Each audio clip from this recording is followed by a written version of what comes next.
once again for the renegade master. Back once again for the renegade master. Back once again for the renegade master. Back once again for the renegade master. Back once again for the renegade master.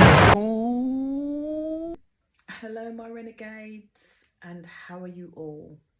I've come today to do a little new videos that I'm now going to get into. Still going to get into Love Island USA, so don't you worry, more episodes will come of those as I go along.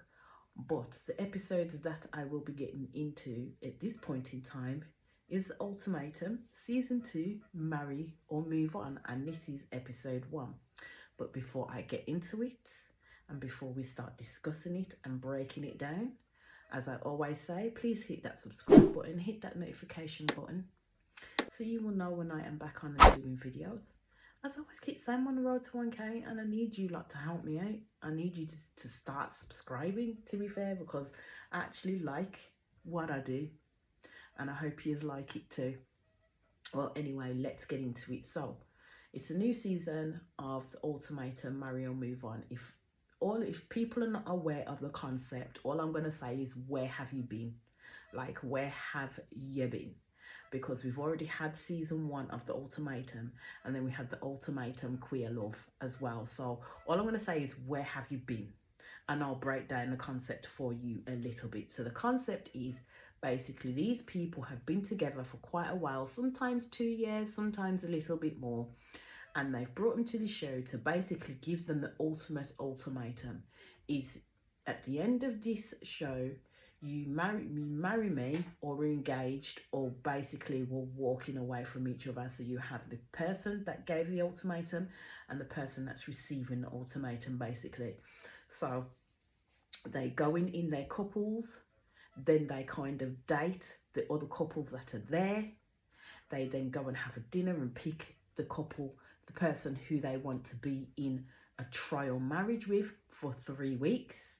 So they get to live with this person, do all kinds of things with this person for 3 weeks. Basically, there's no boundaries at the end of the day, just to see if, kind of like, I would say the grass is greener on the other side. I'm just saying it's more of a kind of hip way of saying this is kind of a wife swap. Okay, that's how I'm seeing it anyway, but you lot can let me know.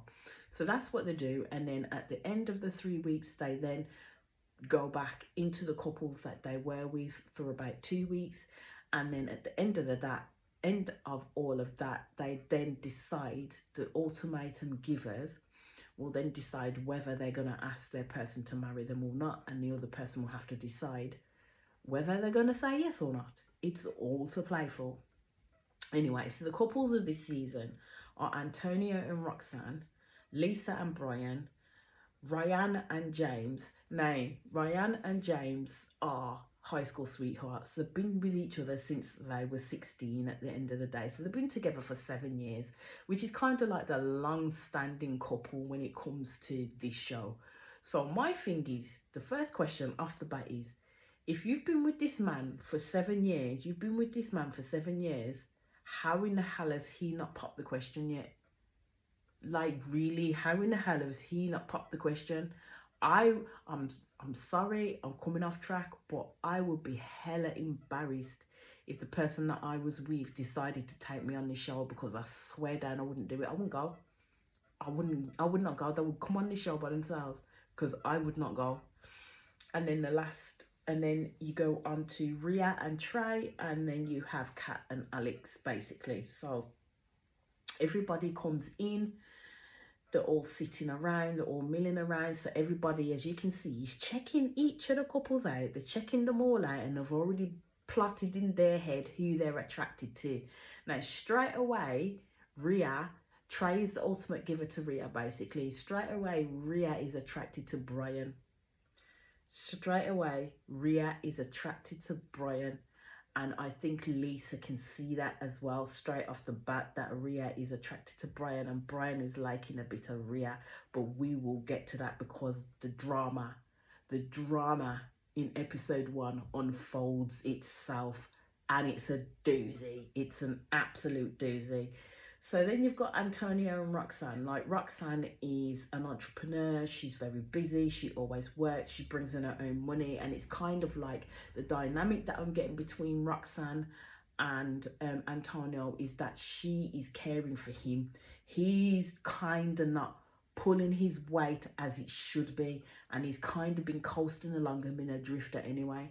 But now it's coming to the point where I think he's starting to build himself back up and the person that he wants to be with is Roxanne, and he's trying to get to a point where he wants to be the caregiver at the end of the day, but he's the one that gives the ultimatum to Roxanne, and Roxanne isn't there yet in regards to marriage. I don't think she'll ever be there yet in regards to marriage after what I've seen, but them's the breaks at the end of the day. But I do kind of think from the stuff that I've been watching, and we'll get to it, is that their relationship can be a little bit to and fro and a little bit toxic at the end of the day. So basically she's saying to him that, you know, will he walk away at the end of it if she says she's still not ready yet? And he's saying, yeah, that he will definitely walk away. Now, my thing is if you love this person and you've been in love with this person for so long, yeah, to the point that you are bringing them on this type of show, then obviously it's gonna hurt like a motherfucker if they turn around and say they're still not ready for marriage yet, but then you decide that you're just gonna cut ties and walk away. Why is it that one question, that penultimate question of will you marry me because I'm ready to get married now, breaks everything down? I don't understand it, because then to me you're kind of forcing someone into a situation that they are clearly not ready for, and the people who are the ultimatum givers can actually see that there's something that is stopping these people from being ready or taking that step down that aisle. Basically they're just not ready for it. Or you could have someone like Roxanne who's probably thinking she don't know if Antonio's the one for her, but someone else might be. So they're kind of on the face of it open to this experiment. So then it moves to Lisa and Brian, and Lisa is the one that issued the ultimatum to Brian. Basically, they've been together for 2 years. Lisa is a 6-figure gal in her career, and she's happy with that as well. So basically, they won't be struggling if they were to get married, but Brian is just not there yet at the end of the day. She is saying that she is confident. She was confident that he was going to propose to her anyway. And I'm like, if that's the case, then why are you on the show? Like, really, why are you on the show? Because to me, as I've said before, this is an important type of ultimatum. Like, seriously, you are pushing someone into a corner by basically saying we either do this or we're not together no more. Bearing in mind you're supposed to love this person and they're supposed to love you, but you're going to put them to the penultimate test by literally agreeing for them to fucking girlfriend swap, basically. Girlfriend and boyfriend swap with someone for 3 weeks. Now, as you open that door, you need to be prepared for the fact that your man or your girl may like the person that they're with more than you, and they may start to see your relationship in a different light, to the point that it could either people could start catching feelings for the other person that they then get coupled off with, or it could question whether they've made the right choice in regards to opening up their life or wanting to spend the rest of their life with the person that they're with. So then it moves to Ryan and James. As I've already said, they are the ones that have been together for high school sweethearts and stuff like that. Now, she's there saying that, you know, they've been together since they were 16. It's time that they started to think about marriage. And James is there saying in the next breath about he doesn't know if he's kind of like, it's hard to believe that you can meet your one true love. And I'm kind of like, if that's the case, my dear, then why have you stayed with this girl since you were 16 years old? Are you trying to say in a roundabout way that you don't love this girl, but you're just literally waiting for someone else to come along, seeing as you said it's hard to believe to meet your one true love? And I would ask the question, What is it that these people are looking for in regards to a lifelong partner? That's my question, because if you're not on the same kind of thought stream or level playing field in regards to looking at a lifelong partner, then why are you together? Why are you pushing this even further down the realms that it needs to go to? Because understand, on one hand it's boxing a person in a corner, but then on the other hand it's getting that person to open up and actually think about these life lessons that you are just about to learn, and be opening to the experience to learn the lessons that you may learn off the other person that you're coupled up with for 3 weeks. But you have to be ready and willing to be able to do the work. If you're not ready to do that groundwork on yourself, then I always say is this show is not going to work for you. So then you move on to Rhea and Trey, and Rhea and Trey have been together for a bit. They're a couple that's actually moved in together and they're doing things together. And Rhea's basically thinking that she's not at a point in her life where she wants to consider marriage or get to that point in terms of saying, I'm ready for marriage, because at the end of the day she feels that there's certain things or certain goals that she hasn't met yet, whereas Trey is there because Trey's got the good job, Trey's got this, Trey's got that basically, and he wants to be able to provide for his family, but Rhea is not there yet at the end of the day. Do I think at the moment, as I've watched it, is Rhea gonna get there? No, I really don't. I don't think she is going to get there, because as time will tell, this girl was too hyped to get to know a certain someone within this show, and we will get to that point. She was too hyped to get to know a certain person in this show, and was very open to the experiment at that point until things led her down a different path at the end of the day. And that's all I'm gonna say on that one. If you've watched all the episodes at the moment, then you'll know what the hell I'm talking about. But we will get there. We will definitely get there. So anyway, it moves on to Kat and Alex, and they're having their discussion. And I have to say that Kat and Alex is the most boringest couple. Like, they're boring. I ain't even gonna lie, they're boring. And they're so mismatched, it's unbelievable.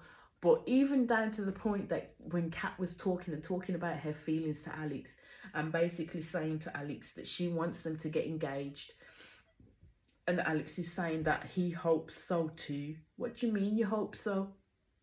Like, seriously, what do you mean you hope so, Alex? Because Kat is the ultimatum giver to Alex, and Alex doesn't look like he's bothered about getting married or not to this woman, to be honest with you. He acts like he don't even like this woman, to be honest with you. And she was saying to him, well, what would it take to get you there? This man didn't know. This man did not know. Like, seriously froze and sat there and gave her he honestly did not know what it would take for him to get to a point where he'd want to be married to Kat.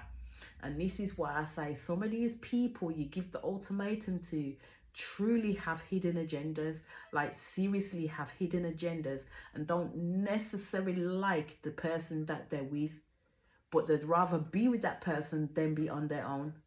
Or that person's giving them something or fulfilling a certain type of need, but then they don't fulfill no needs for them, but they're going along that pathway, probably seeking to see if anything better comes along, to be honest with you. So now, as the couples go off to their little abodes and spend their last night together before they then get to the choice of picking who they're going to couple off with, we see Lisa and Brian having their certain conversations, and oh my God, Brian doesn't offer Lisa no reassurance in the slightest. Like, offers her no reassurance in the slightest. I've noticed when she's talking to him at the end of the day. So basically she's saying she wants to be married before they have kids. Well, we'll get to that. But yeah, she wants to be married before they have kids.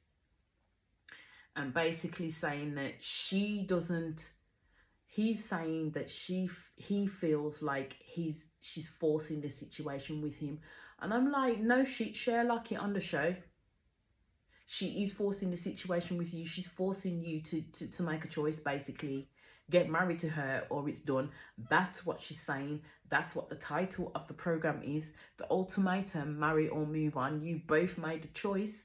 to come on to this TV show and fulfill the guidelines of experiment, basically knowing that there may be a possibility that you two may not go home together. So she then turns around and says to him, so is it getting married per se, or is it getting married to me? That's the issue. And the way that man paused, the way Brian paused, it was the longest. And I was like, oh wow. Oh wow. Man didn't even answer straight off the bat. That was the longest pause ever. And then he says, then he goes, I don't think it's not you in that sense. It's just, I believe it's marriage in general. And she called him out on the gap, the hesitation, and he said there was no hesitation, my dear. There was a strong hesitation, like a strong hesitation. You could not miss that shit. So Brian and Lisa are still having their chats, and it's getting more deep and meaningful between the both of them. Now she's basically asking him, like, is he ready to lose her though? And I'm thinking, well, if he's on this show, he must be ready to lose you at some point at the end of the day, because he's acting like he really don't care. He don't give her no reassurance when he can see that she's getting slightly irate and upset by the conversation that they're having. And basically she's saying that she can't keep waiting for him, and she's proved that she can be a good wife and a good girlfriend or a good mother or good whatever to him. And I'm like, why do you have to prove these things? It's just a given. If you've been together for so long, why do you have to prove these things? Because if you're proving something to him, shouldn't he be proving something to you as well? Because I'm not seeing the connection between these two. Like, really well and truly not seeing the connection between these two, because Lisa seems to be the one doing all the talking, asking all the questions, and Brian is literally, in his mind, nowhere to be seen. He's not giving no reassurance. He's not giving her any direct answers. He's beating around the bush when he talks. And I'm just like, yeah, this experiment will be the make or break of these two people. Like, seriously, be the make or break of these two people. So then you see it gets to the night time, and literally Lisa is blotting in bed, like proper crying in the bed, and Brian is asking her what's the matter. And basically the stress of the show and everything else that may well happen, the possibility of him going off with some other woman or watching him dating another woman, is stressing her the fuck out, basically. And then she decides that she wants to go, that she was picking up the phone, probably to call the producers or whoever it is they need to call, to literally say she doesn't want to do the show. It was Brian that stopped her from doing that, because actually Brian wants to go gung-ho into the experiment. And I think Lisa sees that he wants to go gung-ho into the experiment, and she's now realizing the monumental task that she's just put their relationship under. When she was said that she was confident that he would have asked her to marry her anyway. That's not true. That was pure bravado. And right now, that barrier, that bravado that she had up is absolutely freaking cracking and shedding to the ground, because she literally knows what's coming, and she doesn't think that she can cope with seeing her man literally getting his groove on with other women within the experiment, dating them, laughing with them, joking with them, sleeping in the same bed with them. All of that's to come out. That she's not ready for that. She is completely not ready for that. So my thing is do these people not watch this show before they decide to apply for it? Like, really, well and truly, do you not watch this show before you decide to apply for it, to understand what the concept is, to kind of have those discussions with your partner before you go into the show, to say, look, this is where I'm at. We need to have a short discussion before we go into this program, to literally put down the groundwork, to literally put down the building blocks before we go in, so we know what we want out of the experiment, and we know the trajectory of where we're going, and being open and honest in regards to the possibility of your man or your woman literally getting on with the person that they're going to be spending 3 weeks of their life with at the end of the day. they have to be comfortable in that. And if you are not resilient and comfortable and open into having those conversations before you go on the show with your partner, then you have no business going on the show. You have no business going on the show. And I think Lisa is the type of person where she's shown that she literally cannot cope with the thought of her man getting to know other women, even if it's a consensual thing, in regards to she knows and this is what she signed up for. She cannot cope with that realization. I said, but then on top of that, Brian don't help the situation when he turns around and tells this girl in the morning that she needs to work on her reactions, especially when he's dating other people. I would have bloody wombled that man upside his head. Yeah, I'm like, really, my dude? She was beside herself the night before, and that's all you can say to her in the morning, that she needs to work on her reactions. At the end of the day, you should have been reassuring her at that point and saying that he's not going to promise anything, but right now she has nothing to worry about. And you think the best thing for you to understand your relationship and to understand where differences lay is to literally embrace yourselves in the experiment. At the end of the day, you didn't give her none of that. You didn't give her none of that. The only thing, as again, you told her is, when I start dating other people, you need to check your reactions. Dude, like, was that supposed to help? Like, really, was that supposed to help? So then it's the morning and they're all going on their dates. The concept is different. They just go out and meet the people on their dates.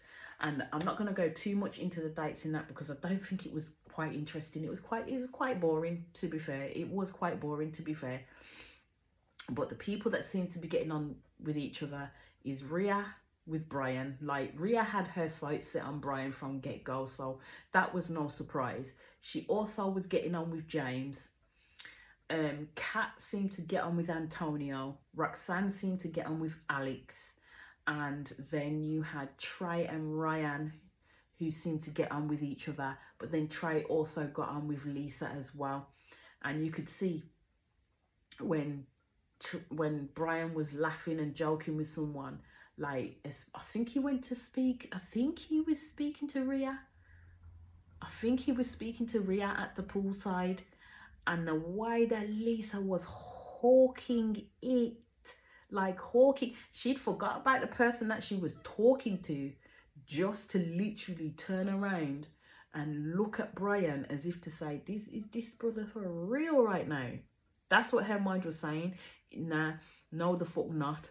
That's what she was thinking. One, is this brother for real right now? And no the fuck not. This is not happening. This is too hard for me. And you could see those wheels working in her head, and fucking jealousy was jumping straight out of her paws. So then we get to when all the couples meet up, have a night time to all have a drink together. And oh my Lord, the sparks flew. Jesus, the sparks flew. Oh Lord. So you had everybody chatting, everybody getting along, everybody smoozing, doing their little thing, and then you had Lisa and Brian go and have their little chat first, and you saw Rhea like hawking Brian as Lisa took him off to go and have their chat.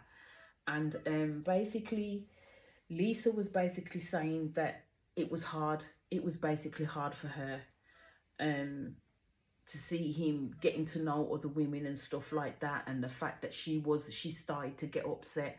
But Brian was literally gung-ho into this, and basically she wanted to leave, but he was convincing her to stay. He didn't want to go nowhere. He was convincing her to stay because Brian was interested in Rhea too. So then them two come away from their conversation. Everybody's like chatting again and everything like that. So Rhea pulls Brian for a talk. Now Lisa is watching them go off and have their talk. Now the talk between Rhea and Brian was flirty, like full on flirty. I ain't gonna deny that it was flirty. They were already having the banter and all sorts. Yeah. So Trey was sitting down, and then you see, I think it's Roxanne grab Lisa, because Lisa then gets up because Lisa is pissed, like hella pissed, to the point that she's calling her a hooters bitch and all this, that and the other. And you hear, I think Trey overhears her when she insults Rhea. But my thing is Trey didn't even move. Like, Trey didn't say shit. Because if that was my girl, if that was my man, and I hear you insulting my person like that, nah, man, shit will fly, because I will make you swallow them words. Like, seriously swallow them words, because you ain't gonna chat about my person like that in front of me. But yeah, Trey didn't even move. So Roxanne was trying to calm Lisa down and telling her to calm and da-da-da-da-da. Lisa was having none of it. So Lisa took herself over to their conversation and literally inserted herself between Brian and Rhea. I was like, bro, is this what you're doing though? Like, is this what are you okay? I was like, Lisa, are you okay? Like, seriously. And then she was telling Rhea that she needs to go talk to Trey, and Rhea was saying she don't want to go and talk to Trey, and asking them what they were talking about, da-da-da-da-da. And Brian was like, why are you being so rude at the end of the day? Why are you telling her to go off at the end of the day? So Rhea then decides to excuse herself, and I thought at that point, my love, you needed to excuse yourself from that situation, because it was only going to go downhill from there, and you were the target. Brian was the actual target for Lisa's ire, but you were the collateral freaking damage at the end of the day, because Lisa was going to come for you no matter what. Any girl that was sat there talking to Brian, she was going to come for at the end of the day. And then Rhea's gone and Brian is there digging Lisa out, telling her why you're acting this way. And my girl went off on him. So he gets up and walks off. And then she's shouting, shouting at him. And then she smacks him right up in the face and then walks out. Like, fuck you, you can have her and all. And I'm like, raw. When I told you about the jealousy that you seen rising up out of this girl's pores from when she saw Brian talking to Rhea at the pool, you knew it was going to pop off. Like, you knew. I didn't realize it was going to pop off like that, but you knew it was going to pop off. And everybody else was sitting there like, did that just happen? Yes, she popped the man in his head and then walked out of the restaurant. And then my thing is like, the producers could see all of this going on, the people with the cameras, everything, that people that are supposed to be looking after them, can see all of this going on, but no one stopped it. They didn't stop it. So they allowed for someone to get abused, because that's what she did. From when she put her hands on him, she abused him at the end of the day. So my thing is when this girl gets mad, is this what she does to Brian? Is this a normal shit reaction that she does to Brian? So they're outside and she's literally shouting at him in the car park. What I can't abide by is the fact that she kept on calling Rhea a bitch and calling her this, that and the other, and calling the poor girl out of her name. Like, you don't know this girl from Adam at the end of the day. You were the one that gave the ultimatum to Brian and brought him to this show to literally go through this experiment. Now, I can't believe you're that naive that you don't know how this experiment goes. Now, if you knew you had this type of fucking jealous trait in you to the point where you're literally gonna put hands on man if he's seen talking to another girl, literally gonna put hands on man, then why are you on this show? Like, seriously, why are you on this show at the end of the day? Because there was no need for all of this. You could have talked to him as you needed to, or talked to somebody else within that you got on with, like Trey, and spoke to him in terms of how he's dealing and coping with the fact that his girl is going off and speaking to other people and yada, yada, yada. But you didn't. The first emotion you went to was jealousy, and then that manifested itself into the reaction that we got from Lisa at the end of the day. And throughout all of that, not one person decided to stop that until she got to the point that she wanted to walk away. Now, Lisa was giving some good questions to Brian, as if to say, well, we're in this experiment to learn from the person that we're going to be with. What are you going to learn from Rhea? Like, seriously, what are you going to learn from Rhea? Because it is true that I think between Rhea and Brian, it was more of a sexual chemistry. They had that little fire between the both of them. So my thing is as well is they're not the ones who gave the ultimatum. They were the ones who received the ultimatum. They're both not ready to get married at all. Rhea is not even in a stable place, as she says, in order to consider getting married or in order to consider having kids and this, that and the other, and even if she wants children. So the question is, what would Brian have learned from Rhea, and what would Rhea have learned from Brian, except for the fact that if them two had coupled off, would we have seen them just having bare as fuck sex fest up in the room? Like, seriously, all the touching, all the this, all the that, all the that, because their banter was bantering. Their banter was bantering when they were talking to each other. Anyway, so at the end of the day, the arguments, Lisa chose to stop the argument and walked off. Brian then walked back into the place, and they had that chat with Brian to see how he was, and then that's where the episode ended there. So as again, I will be back with the next episode. So as I always say, please hit that subscribe button, please hit that notification button for when you know when I am back on, and I will speak to you all soon. Peace out.